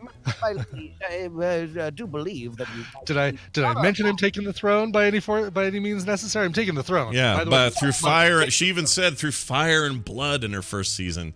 She said on the show. But I think it's different when we're thinking about Emilia Clarke. We love Emilia Clarke. Like they had this great thing at the Houston Rockets game on Friday, where the mascot like was walking by. She's sitting courtside, and they like made a big deal. They even had the mascot was holding a coffee cup, like was on the banquet table in the Winterfell episode, the episode before. Yeah. And they made a big gigantic deal, and they announced her, and they had her Chiron down below, had her entire title of like breaker of chains, Khalasar of the Great Grass Sea, everything. That's who we love. We love Emilia Clarke. And so I think if the show were to have diverged further and was not slavish to the fact that, look, this started with George R.R. Martin. This is George R.R. Martin's story. We are telling George R.R. Martin's story. I feel like we probably would have gotten a more sympathetic way that she makes a decision that we find repugnant and horrible. Right. But this is the kind of deal that they've made. And I do think that there is truth to the criticism that you can't half-ass this show. And both Benioff and Weiss have been, not 1 foot out the door, but hell, we heard about that horrifying, terrible project with the modern day Confederacy thing about 3 years ago. Thank God that went away. Oh yeah, I forgot about that. Oh my gosh, it never happened. And now that it looks like they're going to be doing a Star Wars thing, so it's like I kind of feel like the show is still great, but it just, you can tell when everything isn't polished within an inch of its life. Yeah. And that's where that show was before. It's not where it is now, but I agree with you. Cinematically, this is unlike anything we've ever seen on television. All the moments that we're getting are moments that I think if you were just to tell people, just give them the raw spoiler list before the season, you'd be like, oh my God, this is going to be dope. And it hasn't been quite there for me. Well, it was really the last episode was the only one that really kind of got my goat. Really? I like the last one a lot. Really enjoyed. It's the one that, well, again, there were so many Yeah. points. Go ahead, Brian. So many points during the last episode where I said to myself, wow, okay, I did not see that coming. And you know what? That's a sign of a good show, especially if they can do, and I said this last night on Court Killers, especially if they can do the, wow, I didn't see that coming. And yeah, there were signs leading up to it. Would it have been more of a Hollywood ending to have Jaime and Cersei taken out in a different way? Sure. Was Arya as effective in King's Landing as we kind of wanted her to be? Maybe not, but again, here's how I would have written the show, and that would have been a less satisfying, much more tropey Hollywood ending to some of those storylines. Don't you feel like somebody who's spent, I don't know, 3 or 4 seasons training how to put somebody else's face on their face to sneak in and kill people, that maybe that would have been a thing to try out for this final bit? Like, right, yeah, exactly. Like here. So Scott, all right, let's imagine that you have the power of the faceless God, right? Faces. Yeah. And you have to kill somebody, and they are in their corner office, right? It's in New York. Sure. And you wake up and you're about to head in there, and then as it turns out, it's September 11th, 2001. And you need to get up to the 125th floor of the World Trade Center. how good is that face changing technology going to work out for you as the structure's crumbling? Nah, that's a fair point. It feels like because we are in rush mode now, it feels like a forgotten detail. And that's kind of the point I'm trying to make. I would be disappointed if the face changing thing does not in some way factor into the last gasp of the finale that happens in the finale. But I share your confusion that I don't quite get why, especially after this moment of like stark solidarity in the Godswood in the episode before. Yeah. When she's like, "Yep, I'm out." Yeah. Like, not necessarily with any plan with her sister, who obviously has a lot of stake in the game here. She's just like, "Yep, I'm just riding on down to King's Landing with my old buddy the Hound." I mean, here's the other thing is the books did this to me a lot too. I don't know if you guys remember, but book 2 started with this very stark, pardon the use of the word stark, but this stark image of a dragon or what looked like a giant red comet, not dragon, sorry, a big red comet flying through the sky. And it made it sound like this was a big deal. And everybody saw it as a sign of something. The Red Woman saw it as a sign of something. Other people saw it as a sign of something. And everybody had their own reason to think it was a sign for them and not somebody else. And it was just a MacGuffin. Like, it never came to any fruition. It was like this thing. George R.R. Martin made it seem like it was going to be a big deal. And then, like the briefcase in freaking Pulp Fiction, there's nothing. At the end, there was nothing. So they do this to us already. He's done it to us in the books. The shows have done it before. We have the rug pulled out from under us all the time. I don't have a problem with any of those kinds of things, like Cersei dies with a whimper underneath the keep with her brother. It's not that isn't my problem. None of these things are my problem. It's the rapid fire nature of it. It's the how quickly we get from there to here. And I wonder if this won't be better in hindsight with a binge of the final 2 seasons together as a 12 episode arc. I wonder if that might be more palatable than maybe, because I think that ultimately what happens with the binge stuff when people are like, "Oh, I actually like the second season of Lost," or whatever, or the strike shortened one. 3. There's always, I think, part of it is, things go faster when you can just watch an episode and an episode and an episode and an episode, and it doesn't matter if you're also looking at your phone and you can fall asleep during it and then replay it. But the other thing is the loss of expectations, because I think that's the weirdest thing. Is I began this season being frustrated with people because of the bloodlust. Because there was 2 episodes gone and everyone's like, nobody's died. I want to go for blood. Yeah. Why isn't Tyrion dead? There's only 6 episodes. Kill Sansa and Arya, and they should both kill Tyrion. Which is like, all right, so it's prioritizing and fetishizing the idea that Game of Thrones is a show that surprises us. I was never more in love with the show than when the Red Wedding happened. I was never more in love with the show than when the cathedral exploded, because it brings death suddenly and radically changes the game. And that's what I desperately want, is one last hit of that crack. I'm just going to pound it and snort it. And that's what I want. And then it didn't happen. And I was just like, okay, yeah. So beyond you fetishizing this idea of being surprised, we do understand that if you kill Tyrion, you're removing the most interesting character and really our entry into the world. The world has a few different entry points, and Tyrion's been the most consistent. There's a reason why the lines that he's said are on the most merch. He's the most popular in terms of the characters. And so it's like, it's very, that was odd. And then now it's like, too fast. They've killed too many people too fast. Yeah. So it's very much puzzled me. But I think at the end, people are very invested. And that's all you would ever want in a show, is for people to be very invested. I think that there is a world in which this ends in a way that I'm happier with, that a lot of other people still hate, because the thing that they had in their brain wasn't real, or didn't happen the way that they wanted it to happen. And also the element of the show, this is why I think nerds are mostly upset about it, because nerds love plot, story, and magic. Yeah. Right? That's the stuff that nerds love. They love it when the best things is if you can have a family drama that also ends a war that also involves a magic amulet. Like that's like we're like, yes, finally. Like the confluence of everything we care about is resolved here.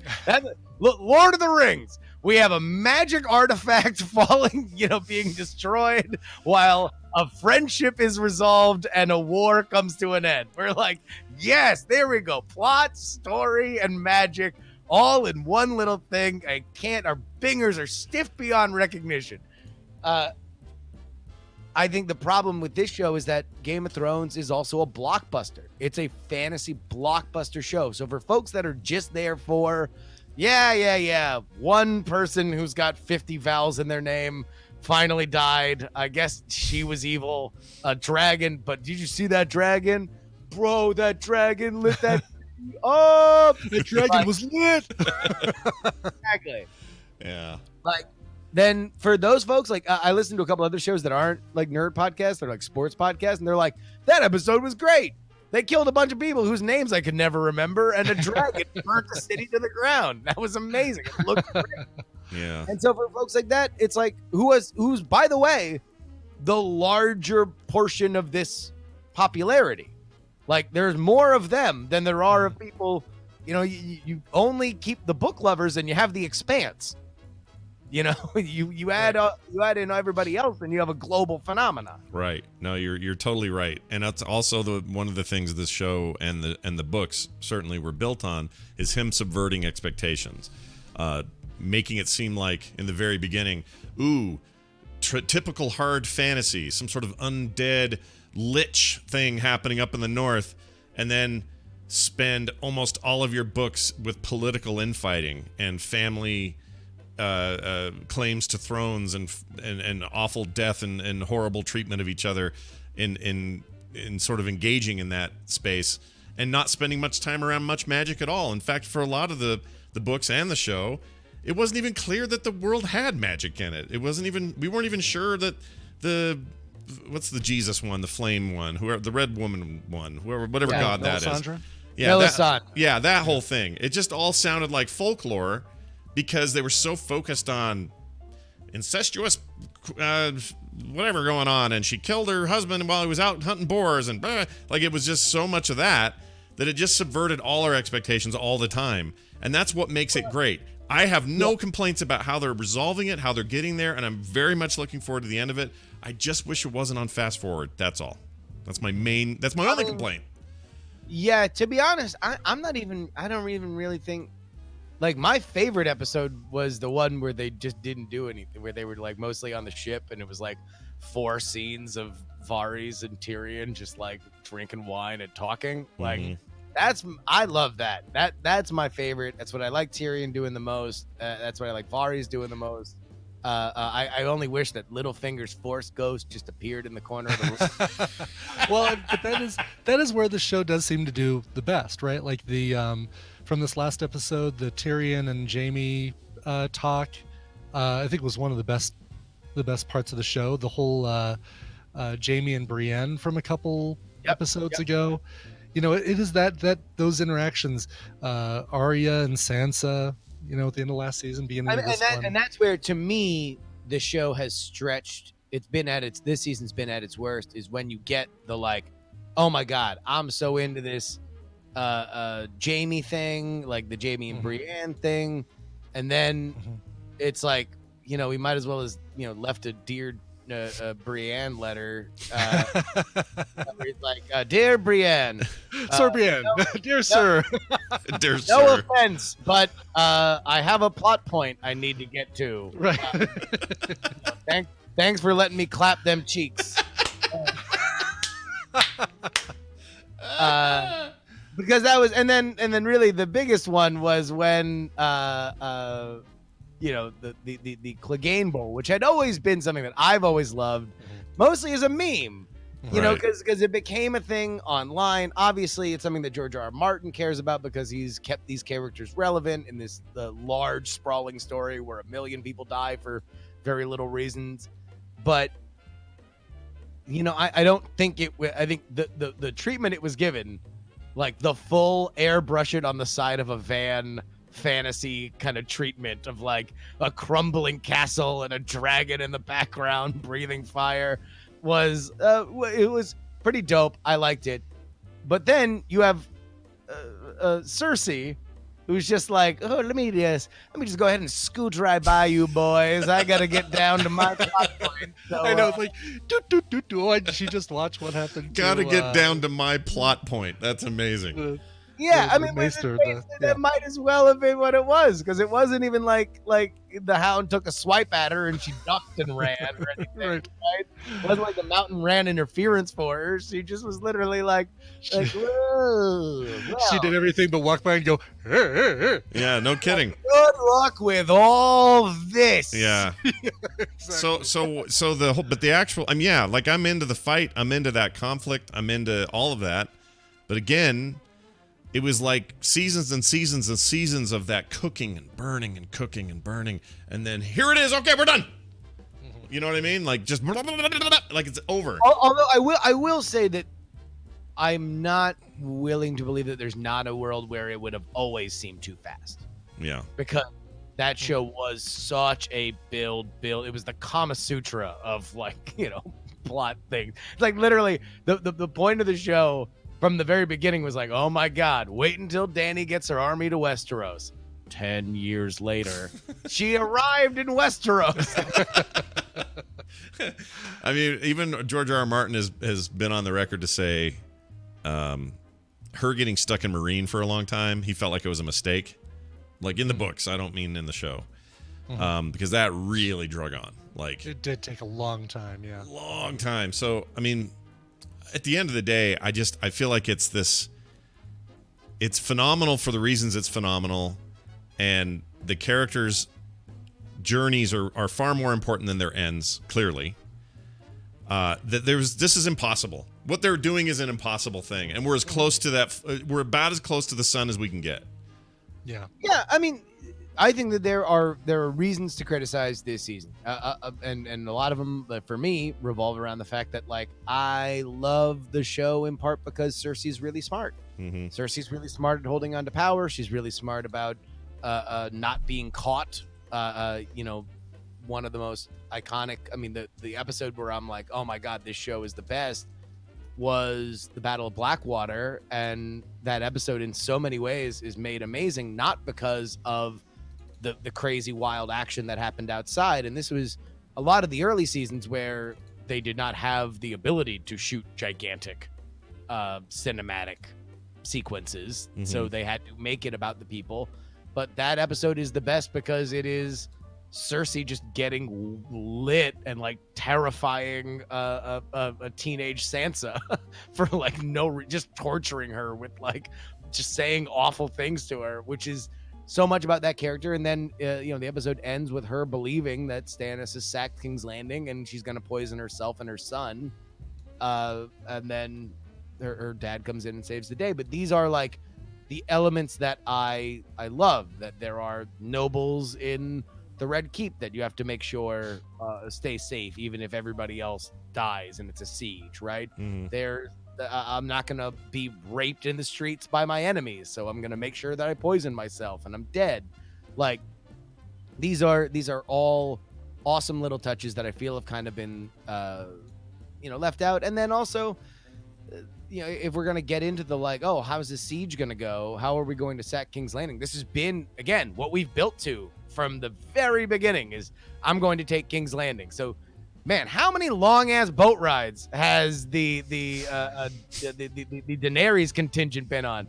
You'd think that at a certain point they're going to stop playing I Spy, you know, like, oh, more green foam, Onion Knight? Good, cool, we're on the ocean. Sure. That eventually you think about, okay, so if we were going to take King's Landing, you've got the man who almost did it with the Onion Knight, and you've got the man who beat the person who almost sacked King's Landing in Tyrion. You would think that they would be the ones devising the way that you could sneak through the tunnels and maybe have a little like SEAL Team 6 go in there and try to ice Cersei that The way. heist season of Game of Thrones. Yeah, I'd be down with that. But also they nerfed Euron like hardcore. Like he got nerfed, man. None of his sky pokers were working. Well, except for the fact that he's the only person who could swim back from all the boats in the bay. Yeah, I guess so. Yeah, make it to he didn't the get coast. nerfed till he hit the dirt, and then now he's like, Right, exactly. he's not formidable Earth powers, anymore. Drained 2 points. Plus, where's the sister? Where the hell is she? Like I Oh, thought. she took back the Iron Islands, and so now I assume we will see. I assume that the final episode will be a meeting of all of the 7 kingdoms under their new queen. Okay. Muhammad Atta. All right, I would like to just share a meme that was just sent to me briefly. Season 1, Daenerys burns Mira Mazdur. Season 2, Daenerys burns the House of the Undying. Season 3, Dany burns Astafor. In Season 4, she crucifies the Masters of Meereen. In Season 5, she burns the Meereenese nobleman. In 6, she burns Vase Dothrak, that where she dumped over the thing in the tent. Oh, yeah. 7, she burns the wagon train, and in 8, she burns King's Landing. Seems pretty consistent, you know. She burns a lot of shit and does it Always kind of burning. She's yeah, a little bit of an arsonist. kind of goes. Well, and also, I mean, my argument for why it makes total sense is, so she knows. So what does she know coming into this? Right. She understands that she really doesn't have any trusted advisors. She is at the precipice of her ultimate goal, and that no matter what, there is going to be a challenge for her authority almost immediately because of this Jon Snow revelation. Yeah. Right. So now, what is your choice? Well, she can kill Jon Snow. That probably wouldn't make people more excited to be under her rule, right? Mm-hmm. So you can demonstrate that anybody who tries to test me will be burned to the ground. And that's the point she makes in that scene with Jon, this is the one thing that does kind of bother me a little bit, is that, look, I've got problems with this season. I had problems with that episode. That episode was one where I'm like, I wanted Cersei to be smarter. I wanted Tyrion to be smarter. I wanted there to be more, this season and last season than just like, hey, let's have an honest conversation with Cersei Lannister, the most manipulative bee in the history of the 7 kingdoms. Like, but there was good writing there. There was a good, a scene with her and Jon where she's like, let it be fear. And she's like, oh yeah, no, I'm going to burn a bunch of people because everybody else who lives is going to understand that they'll never have to worry about a tyrant again. Except for the fact that I just burned everything. Yeah. But I think like that makes sense. It makes sense to me. I get it. It's not everything I wanted, but what is in life? Yeah, I think you're right about that. Well, I feel like A, we were able to work through some issues here today about our Game of Thrones-ness, and B, we didn't really spoil that much. We just kind of talked about it. If you guys are looking for like a full spoiler cast, they're disappointed. Those who wanted that. I think we literally just said everything that happened. Though. Pretty close. I mean, it's all broad strokes. What other? I mean, what did not give? It's all broad strokes. The problem with this season it's literally all broad strokes. So I guess we did spoil all the broad strokes, but how they actually quote unquote stick this landing, like next Sunday is going to be super interesting. Like, what is that? What is the final episode of a show like this? Despite all these other issues, I kind of think that we've resolved most of the interesting stuff. Right. I think that now the question is, Dany takes the throne. How long does she sit on it? And then who sits on it after they kill Daenerys? Because they're gonna kill Daenerys. So and who kills Daenerys? Yeah, right? Exactly. Who doesn't? Yeah. Yeah. Who do you? Okay, if you had to guess. I'm gonna guess Arya. Oh, kills Daenerys. I think she's had her. Kills She Daenerys. already got her boss killed. Don't you think? She's probably done. Don't you think? Because She just was. They just underutilized her in this episode. And I'm hoping that it's because they're setting her up. Oh, you're saying because of the Night King thing. that Yeah, because the Night she King had her. She had her She moment. got her thing. Yeah, it feels like they're not going to give her 2 of those. Okay. I could be wrong though. I mean, you're not wrong about. Like if she's not boldly riding off on that magic horse she found, for some reason, like The what's she cleanest doing? white horse ever. Right. Yes. It feels like a real reset for her. So what does that That's mean? a trope, though, right? I feel like I've seen that in war movies before. That Yeah. there's like some, like in the din of chaos, you see a loose horse. Yeah. Like, Mhm. right. I feel like I don't know. I feel like I've seen that in other. I do too. There's something Mhm.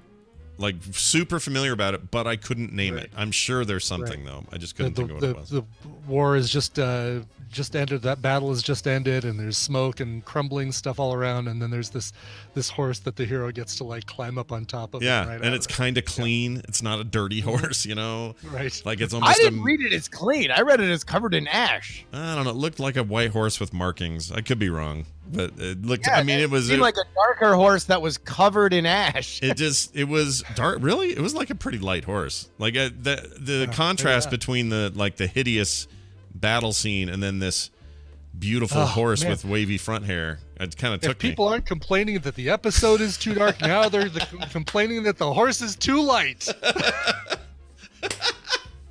Just no pleasing Or people. too dirty. That damn horse.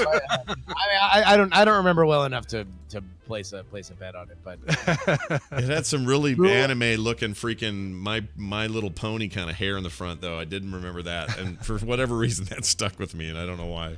So maybe it's supposed to be magical. Maybe it was sent there by I don't know, one of the gods everyone thinks is fake, one of the seven or whatever. I think that was probably just more symbolism of like, you know, oh, okay, Death rides a pale horse. But to me, it's just all right. Literally, a shelling, a sacking has happened. One of the, I bet you, there's not exactly somebody at the stable saying, "Calm down, boy, calm down." Yeah. What And if so a horse got loose? It's not the craziest thing in the world. a White Walker Hodor on the throne? That's my prediction. White Walker Hodor. Perfect. So yeah. No, do you have a serious pick on who you think? Well, who would like ends up on the throne, or who kills? I mean, if the question is who kills Daenerys, Both. All right. Oh, geez. I don't know why I think this, but I think the now tallest remaining Lannister ends up on the throne somehow. I don't know why I think that. I have nothing to ends base up that on the on. throne. I don't know why I feel like that's a thing. So the person who is related to the last tyrant and engineered the siege of the current tyrant is going to be the one. Who Yeah, takes but the person whose crazy father engineered that whole mess before the Lannisters took over. It's you can make the same argument. Like it's just a big repeating circle. Tyrion's Jon Snow, who will not stop telling us, "I don't want it." He just keeps telling us that. Yeah. I don't think he's up there, but I think he'll I support. think this changed his mind. I think what we saw, his reaction in King's Landing in this most recent episode, was him saying, okay, maybe I do want this. Maybe I'd be better. Maybe I'd be better than this. Yeah, Low bar. I think the throne has to kill somebody. That's what I think. It's The way. throne- It's the way. throne is just gonna get up and stab somebody. It's way too pokey. All these years, all these seasons, it's so damn pokey. Like Brian, the show has been on the air for almost precisely as long as TMS has been on the air. By the way. Oh wow, really? Yeah, Wow. because 2011 is when we started the show. 2011 is when this show started, and the throne has always been this thing. But somebody needs to like tip it over and like, oh shit, and then someone gets stabbed through the head with it or something. I don't know. Oh, that'd be great, right? Somebody's running at the throne. Danny's running at the throne. Tyrion pushes it over somehow, and she's impaled on the armrest or something. Yep, and then they go, and he wins the Game of Thrones. Yeah, I don't know. I don't know why I feel like Tyrion. Everybody thinks Tyrion's gonna die. I don't know. I don't think so.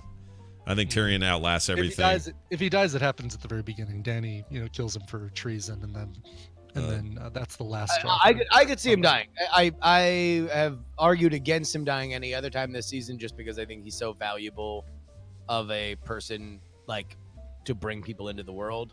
Yeah.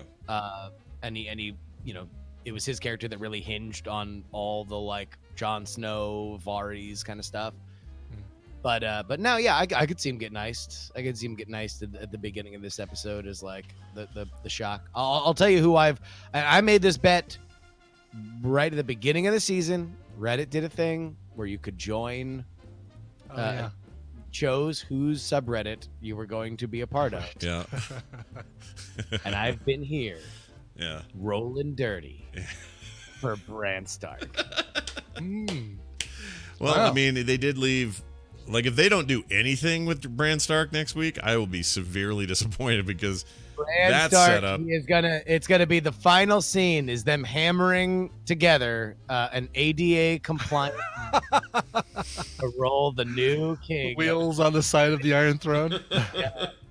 I mean, you know, it's not. There are weirder ideas. I don't know. I will Are say there? that he's been my favorite character. My favorite character this season has been Bran. I was like, I chose him as a joke, but easily my favorite character is Bran. I just love. He's just your friend who accidentally does the 20 milligram edible, and he's just saying whatever he wants, and his eyes are rolling in the back of his head. It's just like some of it's nonsense, but maybe he's onto something. Like, I don't know. I love it. I haven't thought about it that way, but I love it. All right. I don't want anymore. What if the whole final episode, and I'm not saying they'll ever do this, but what if the entire thing is just Borgon or whatever his name is from the guy that breastfed from a giant as a whole youth? Oh, Tormund. What if yes. Tormund and the dog, because he's with Ghost now, what if it's just them playing fetch with like a bone? Like There up you in go. the an hour of that. Yeah, Sure. just an hour of it. Nice and quiet. He's sitting on a stump thinking, man, I sure could have made it with that big woman. And then throwing a bone out there and the dog gets it and comes back. If they did that to us, how pissed would the world be? How mad would everyone be? It'd be a meltdown. I don't know. I think for some people it would make them very happy. And then just raw, hardcore pornography. Right. That's the life they lead. All They're right. playing fetch with Ghost and then playing hide the bone. Yeah, I So- get what you're saying. Hiding that bone, son. All right, well, that's this Sunday, so I guess we'll see how it goes, and maybe we'll revisit our conversation following Tuesday. Or are you gone next? No, you're gone next Tuesday. Yeah. On next Tuesday and the Tuesday after that. I'll see you in June. Oh, friend. my Lord. Wow. And you're not, like, you're incommunicado or trying to be, right? Like, you don't want to... I'll be on social, but yeah, the politics podcast will be taken over by one Tom Merritt, making his political podcasting debut. Oh my Lord. Tom Merritt. And then the jury podcast will be taken over by my brother and his wife. They do they're trying to get a parenting podcast off the ground. They've done a couple episodes, but the Young Family podcast will take over for jury for. That's great. That's If awesome. you want any embarrassing stories about me, any parenting tips, that's going to be the place to go. So I'll actually be giving, jurydaily@gmail.com is that email, but they're going to be batch recording those episodes because unlike me, they have two young kids under 3 years old that they have to pre-record stuff. They Yeah, can't you just have do it. to. Those Right. they require some management, as I learned as I was raising my children. Well, that's fantastic. It's Justin Robert Young, everybody. JRY. Hey, anything else you want to tell people about before you go? Yeah, go ahead and sign up for my free political newsletter. It's at freepoliticalnewsletter.com. That will be going on hiatus, but we are rapidly crawling up to 2,000 subscribers. It Good started this Lord. thing a couple months ago. It's pretty crazy that we've continued to grow at this rate with nothing but our communities spreading word of mouth. So thank you to everybody who's already subscribed. If you're interested in it, 5 days a week, 5 stories a day, mostly gifts, some hot takes. You should turn it into a super PAC and run for office at some point. Good. Yeah, you should. That's Bye the now. goal. Oh, I cut him off. Oh. That's too bad. He had something important to say, and I cut him off. No, he didn't really. We know better. We know better. Yeah, we know better. Hey, while we were doing that whole thing, Tim Conway, it got announced that Tim Conway passed away. Yeah, I saw that. That sucks. He was as much as he was, I feel like he was more like our parents' generation of comedian. It bled into our generation as kids. and his Dorfon golf stuff and like the what's the show? Mama's Family and the Carol Burnett show. Yep, and even some recent stuff. He was just kind of a genius. That guy was a really, really funny dude. Yeah. And ripe old age of, let's see, 85. 85's not bad. He was also Barnacle Boy on SpongeBob SquarePants. Oh, really? Okay. Yeah, which he did, before. Well, when he was doing that in the prime of that show, he did it with your $50 guy. I can't think of his name all of a sudden. Oh, really? Borgnine? He was Mermaid Man, and he played Barnacle Boy, and it was just awesome to hear these old seasoned actors do that thing. So anyway, 85 years old, that sucks. I mean, it sucks because he was great. It's not sucky because he lived a nice long life, but yeah, exactly. Go watch some Dorfon golf. Remember it fondly. Yeah, that guy's great.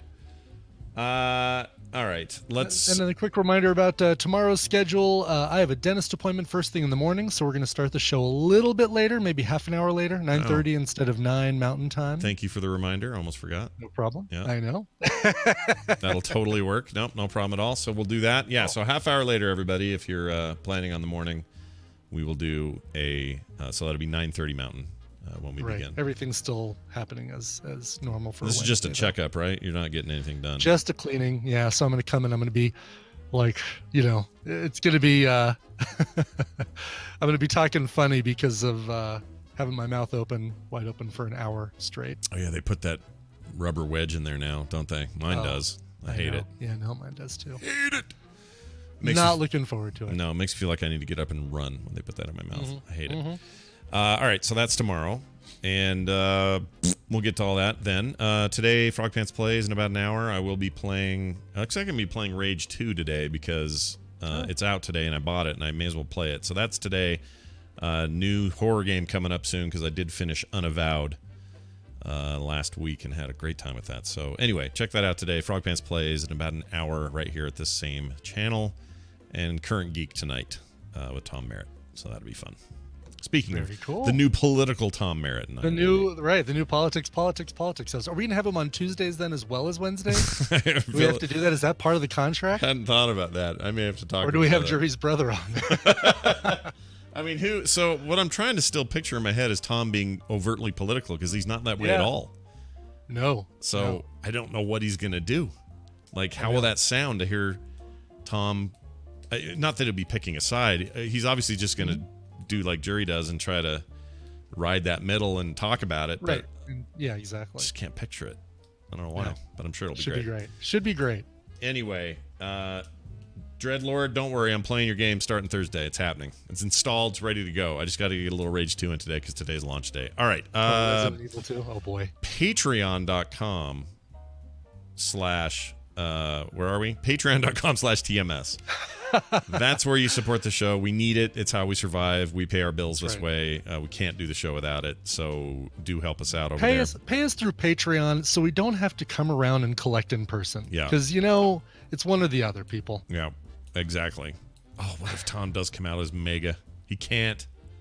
Oh, God, no. Do we say MAGA or MEGA? How do we say it? Well, I say MAGA. I think I say MEGA, but I think MAGA is correct. I think you're right, and I'm wrong on that. I think it doesn't matter because it sucks. MAGA. Oh, I don't know about that. Make animals gay again. Let's see. Frogpants.com/TMS is our web site, and you can find all our stuff there. Let's get out of here. Let's play a song before we do, though. What do you got? Sure. Scott from Houston wrote in, a.k.a. Joe Tekor, says, well, it appears that another birthday has snuck up on me, getting closer and closer to the big 5-0. Since my last birthday, I've had my second kid graduate high school and survive his first year of college. With only one kid left at the house, my wife and I have discovered something called free time. Because I'm not busy every weekend, I managed to rediscover the hobby of high-power rocketry, something I haven't been able to do in over a decade. So I was thinking a cover of Rocket Man would be appropriate to celebrate turning 48. Thanks, Scott from Houston, Joe Tekor in the Tadpole. I guess it's appropriate to, if you're from Houston, rockets are gotta have your rockets. Heck yeah, sure. Houston Rockets.